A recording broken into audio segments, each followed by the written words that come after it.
Información clasificada. Solo el personal autorizado de la Fundación puede acceder a los siguientes archivos. Comprobando identidad. Accediendo a los documentos. Acceso concedido.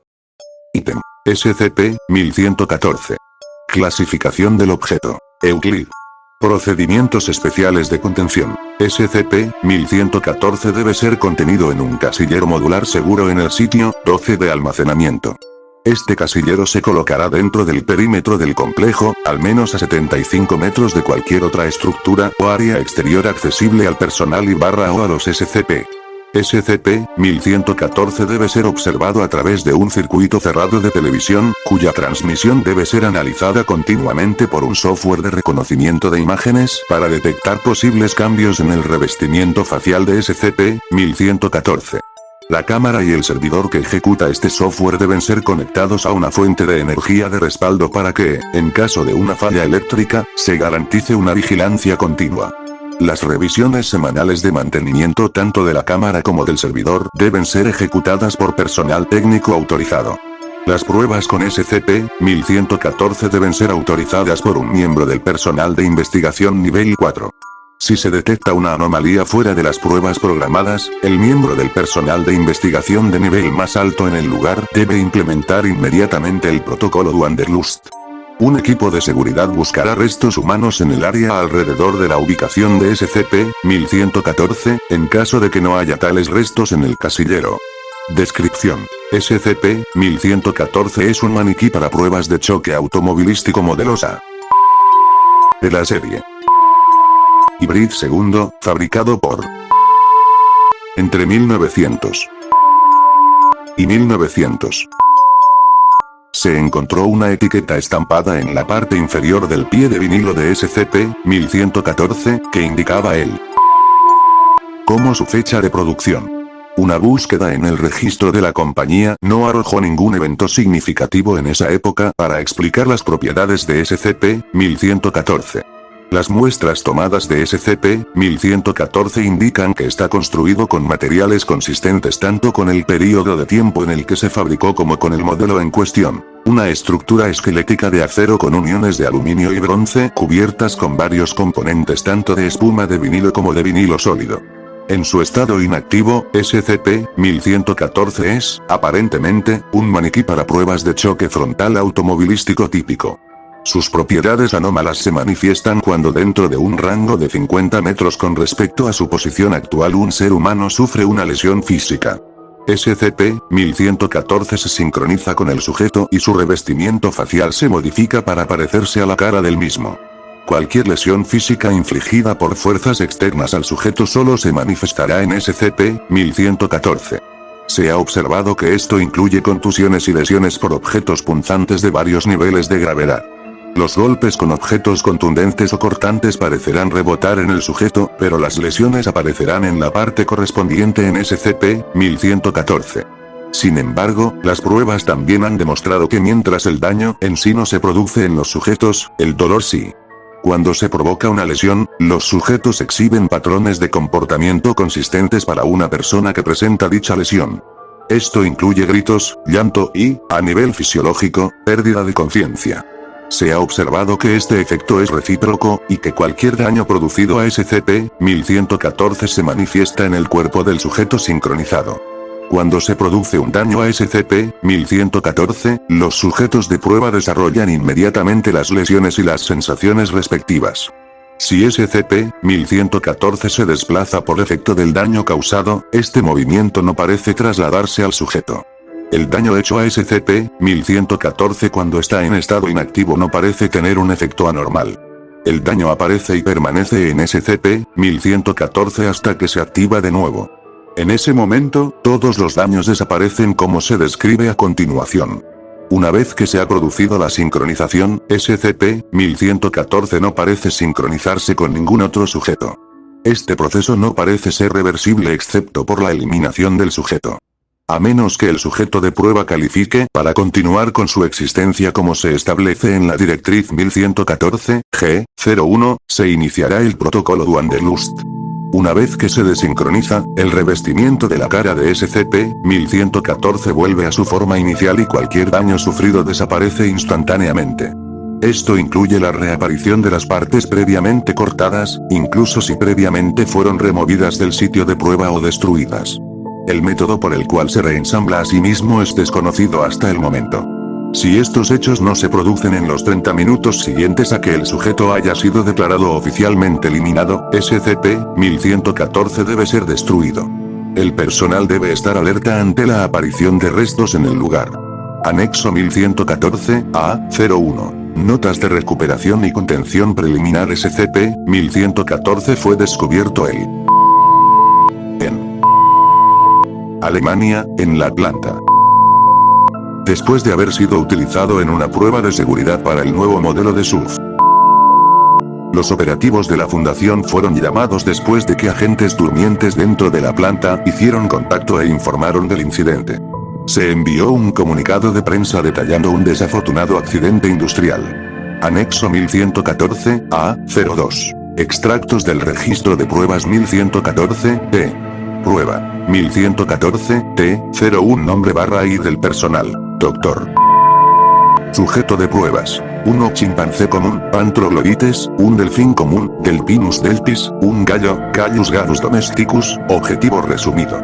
Ver si SCP-1114 es capaz de sincronizarse con otras especies. Transcripción. Todos los animales fueron sedados y atados para asegurar y facilitar su manejo. Se insertó una aguja en la parte superior del muslo izquierdo del chimpancé. No se produjo ningún cambio en el revestimiento de la cara de SCP-1114 en un período de 30 minutos después de la lesión inicial y el chimpancé fue llevado de vuelta a su celda. Se hizo un pequeño corte en la aleta dorsal del delfín.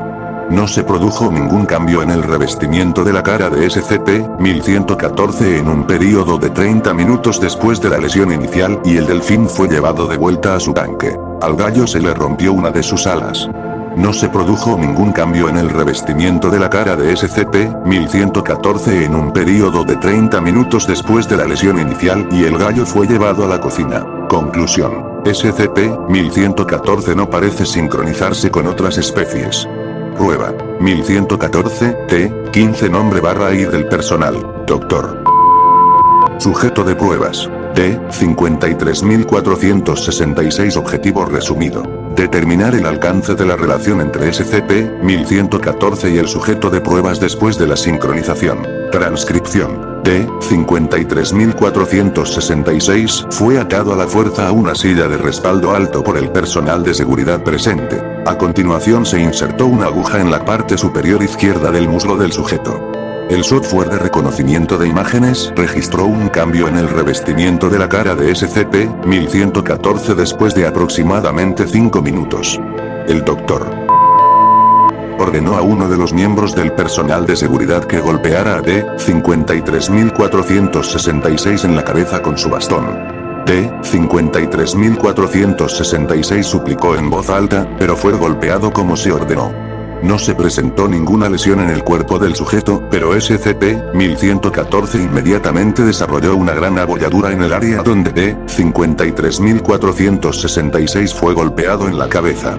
El sujeto mostró signos de angustia después del golpe, quejándose de un fuerte dolor e intentando repetidamente alcanzar su cabeza. Después de esta prueba, SCP-1114 fue datos borrados. Los restos fueron recogidos y eliminados según las normas. Conclusión. La sincronización de SCP-1114 con el sujeto no transfiere sentimientos de dolor a SCP-1114, solo daños físicos sufridos por el cuerpo del sujeto.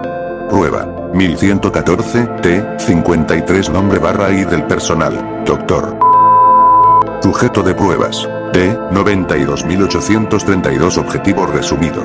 Determinar cómo el daño hecho a SCP-1114 afecta a los sujetos de prueba. Transcripción. D-93832 fue atado según el protocolo de la prueba.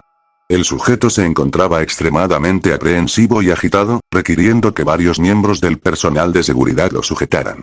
El doctor salió de la habitación y regresó con un sedante. Después de la aplicación forzada de dicho sedante y de un pequeño tiempo de espera para que hiciera efecto, se procedió a la prueba. A continuación, se insertó una aguja en la parte superior izquierda del muslo del sujeto. Se registró un cambio en el revestimiento de la cara de SCP-1114 después de aproximadamente 3 minutos y 20 segundos.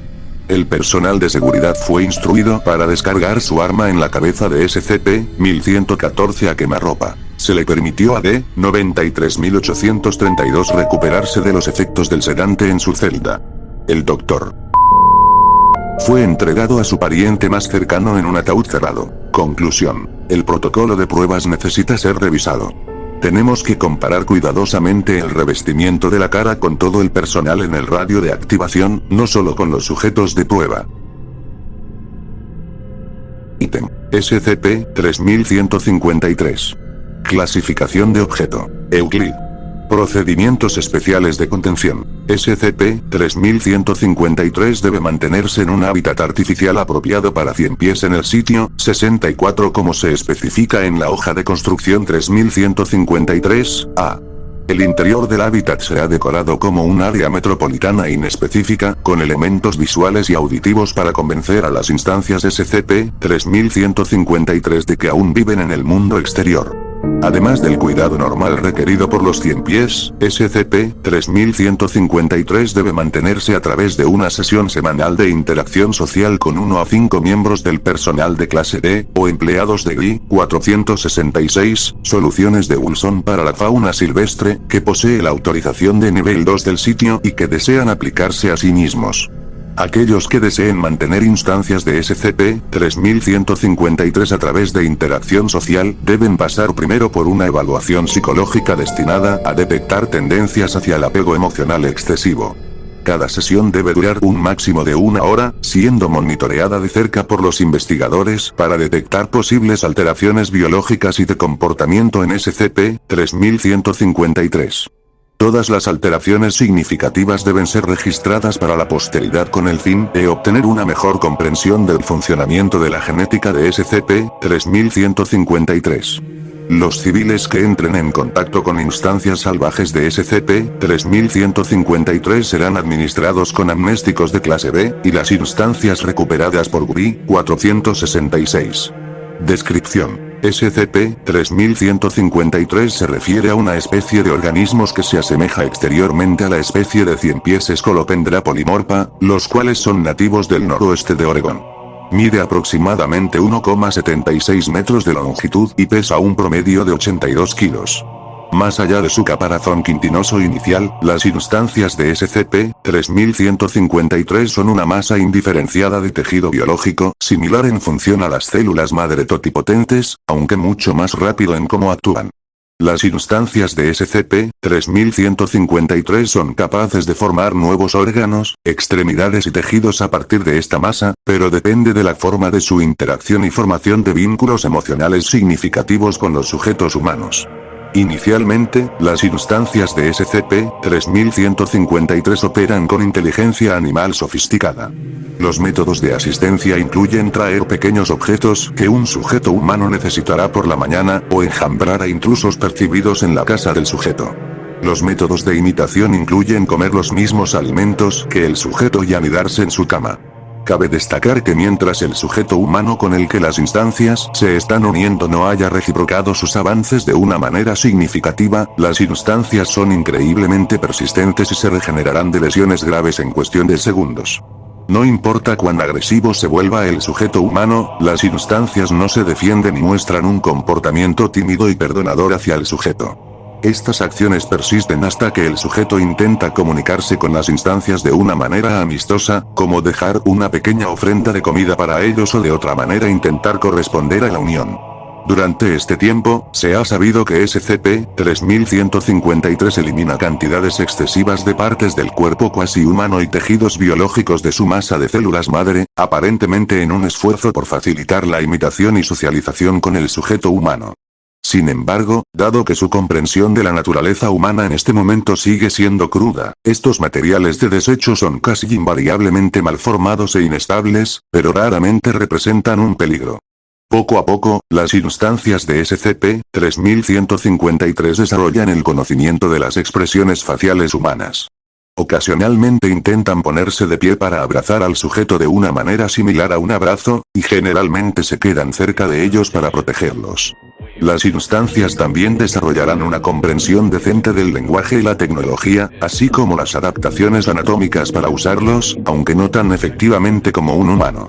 Con el tiempo, las instancias acumularán más y más adaptaciones con el propósito de volverse más como el sujeto humano con el que se están vinculando.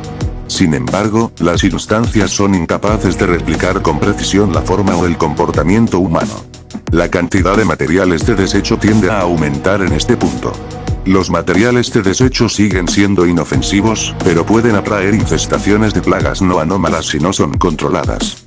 Las instancias que han sido instruidas con éxito a reducir su pérdida obedecen en el 92% de los casos. Es de destacar que después de recibir dichas instrucciones, el 46% de las instancias mostraron por iniciativa propia la capacidad de reformar su material biológico de cobertizo en versiones comestibles, presentando invariablemente tales elementos a sus sujetos humanos como aparentes regalos. Se observó que el rechazo de tales artículos comestibles causaba una considerable tristeza en las instancias de SCP-3153. Está pendiente una investigación adicional sobre el nivel de inteligencia y la capacidad de generación de tejido biológico de las instancias de SCP-3153. La evidencia indica que las instancias de SCP-3153 no producen ninguna anomalía que afecte a la mente, además de que cualquier interacción que surja entre ellos y sus sujetos humanos asociados debe ser tratada como mundana. Hasta ahora, el 68% de los sujetos humanos han completado con éxito el proceso de unión, con un aumento estimado del 21% en la productividad total. El uso de las instancias de SCP-3153 y anomalías similares con fines terapéuticos ha sido propuesto por el Dr. en el documento de investigación Plagas humanitarias y humanos pestilentes, sobre el resurgimiento de amistades no convencionales entre el Homo sapiens y los artrópodos anómalos. Ítem. SCP-4310. Clasificación del objeto. Euclid. Procedimientos especiales de contención. Una instancia de SCP-4310 debe mantenerse dentro de un recinto de cocodrilos con un suelo que imite al de los bosques templados de Gran Bretaña. Una vez a la semana, 5 lechones vivos deben ser arrojados al recinto. El destacamento móvil Lambda 12, control de plagas, es responsable de los avistamientos de SCP-4310. Deben asesinar a todos los especímenes encontrados en estado salvaje. El Departamento de Analítica debe rastrear la literatura infantil británica actual en busca de libros que hagan referencia a portales de fantasía y alertar a Lambda 12 en consecuencia. Descripción. SCP-4310 es una especie anómala de 100 pies. Completamente crecidos, su longitud total, de la cabeza al ano, es de aproximadamente 6-5 metros. Tiene un par de colgajos de queratina suaves y extensibles que pueden encerrar su cuerpo, excepto una porción de su parte posterior. Cuando estos colgajos están completamente extendidos, el segmento posterior expuesto de SCP-4310 se asemeja ligeramente a la cara de un anciano, con el movimiento de sus patas más traseras simulando el movimiento de la boca y la mandíbula. SCP-4310 son nativos de Gran Bretaña e Irlanda. Como la mayoría de los 100 pies, son carnívoros, y pasan la mayor parte de su tiempo excavando bajo tierra. Al cazar, se envuelven en sus colgajos de queratina, extendiendo su cabeza y parte posterior del suelo, dejando la mayor parte de su cuerpo enterrado. Luego organizan sus maxilípedos y patas delanteras en un semicírculo que se asemeja a un arco vertical. A través de un mecanismo aún desconocido, esto produce una anomalía espacial que conduce directamente a su estómago. Una vez que la presa entra, la anomalía se cierra. Se utilizan enzimas paralíticas combinadas con ácidos potentes para someterla y digerirla durante un período de varios días. Después de consumir una cantidad suficiente de carne, las instancias de SCP-4310 suelen excavar e hibernar por períodos de hasta 10 años. SCP-4310 utilizan dos mecanismos para atraer presas a su estómago. El primero es la emisión de una feromona que induce una euforia leve, suprime el miedo y estimula la curiosidad de los mamíferos de sangre caliente. El segundo es un sonido que también funciona como su llamada de apareamiento. El segmento de su cola produce una serie repetitiva de frases inglesas reconocibles que se asemejan a un discurso heroico, generalmente describiendo una búsqueda o profecía que debe cumplirse entrando en el arco. Estas llamadas duran hasta 3 minutos antes de repetirse. Aunque la llamada de cada 100 pies es única, no se ha registrado ninguna variación en la llamada de un solo 100 pies a lo largo de su vida útil. No está claro cómo SCP-4310 aprende a producir estos sonidos, ya que ningún espécimen ha mostrado una inteligencia mayor a la de los 100 pies comunes. SCP-4310 fue descubierto por primera vez en 1950 tras una investigación de la Fundación acerca de varias desapariciones denunciadas en la ciudad de Belfast, Irlanda del Norte. Los agentes notaron la presencia de dientes de varios de los desaparecidos en una gruta boscosa cercana. La subsiguiente excavación dio como resultado el descubrimiento de 3 instancias de SCP-4310 hibernando junto con montones de pilas de huesos de más de 70 niños. Ítem. SCP-4974. Clasificación del objeto. Seguro. Procedimientos especiales de contención. SCP-4974 debe estar contenido en una unidad de almacenamiento aislada en el sitio 22, que debe ser mantenida bajo vigilancia por un miembro del personal de seguridad. Cualquier persona que realice pruebas o inspecciones físicas del SCP-4974 debe usar equipo de protección de cuerpo completo para prevenir una electrocución severa. Descripción. SCP-4974 es un organismo anómalo de aspecto estético idéntico al personaje Pikachu de la franquicia Pokémon. A pesar de su apariencia de organismo roedor en el examen externo, el examen interno muestra que el cuerpo del SCP-4974 no contiene huesos, músculos o sangre, sino que está compuesto en su totalidad por una sustancia de color amarillo brillante, de consistencia y textura similares a la de una esponja de mar. Mientras ha estado en contención, se ha observado que SCP-4974 ha realizado las siguientes acciones: mover la cabeza y decir la palabra Pikachu, saltar en su lugar, diciendo la palabra Pikachu, y luego saltar en su lugar de nuevo, correr en un círculo pequeño, proyectar un campo eléctrico de intensidad variable en el área de 1 metro alrededor del mismo. No se ha observado que SCP-4974 se mueva al margen de la ejecución de estas acciones específicas. Hasta ahora, la observación no ha mostrado un patrón específico de cuando SCP-4974 realiza estas acciones, o en qué orden, y no pareciera ser en respuesta a ningún estímulo específico. Además, SCP-4974 no ha mostrado signos de reconocer o incluso percibir los eventos que ocurren a su alrededor. Por estas razones, actualmente no está claro si el SCP-4974 tiene inteligencia, o incluso si posee conciencia. Descubrimiento. SCP-4974 fue recuperado desde la escena de un crimen en White Falls, Nuevo México por miembros del Departamento de Policía local. A medida que estos oficiales informaban de sus hallazgos a través de los canales monitoreados, los agentes de la Fundación fueron enviados y recuperados rápidamente SCP-4974 sin mayores incidentes. La escena del crimen en el que se encontró originalmente a SCP-4974, una residencia suburbana de la zona, contenía lo siguiente: el cadáver del carpintero local Paul Terrance en la sala de estar. Causa de la muerte considerada suicidio por herida de bala en la sien. 6 globos reventados y ligeramente quemados por toda la casa. La inspección mostró que tenían escrito "Feliz cumpleaños". Una copia del texto alquímico moderno La progenie de Paracelso de A. Gilford. El libro fue encontrado en el sótano, junto con otros 3 materiales. 322 copias del juego de Game Boy Pokémon Yellow, de las cuales 61 habían sido convertidas parcialmente en polvo utilizando un mortero y un pistillo cercanos. 6 matraces Erlenmeyer que contienen un compuesto formado por el polvo mencionado anteriormente, esponja marina descompuesta y semen humano. 3 úteros de caballo, 2 de los cuales contenían objetos que se asemejaban a instancias malformadas e inactivas de SCP-4974. El tercero estaba vacío. El cadáver del hijo de 8 años de Paul Terrance, Adam Terrance, en su habitación. Se declaró que la causa de la muerte fue un paro cardíaco después de la exposición a una descarga eléctrica. Notas. El análisis mostró que este material era originario de Paul Terrance.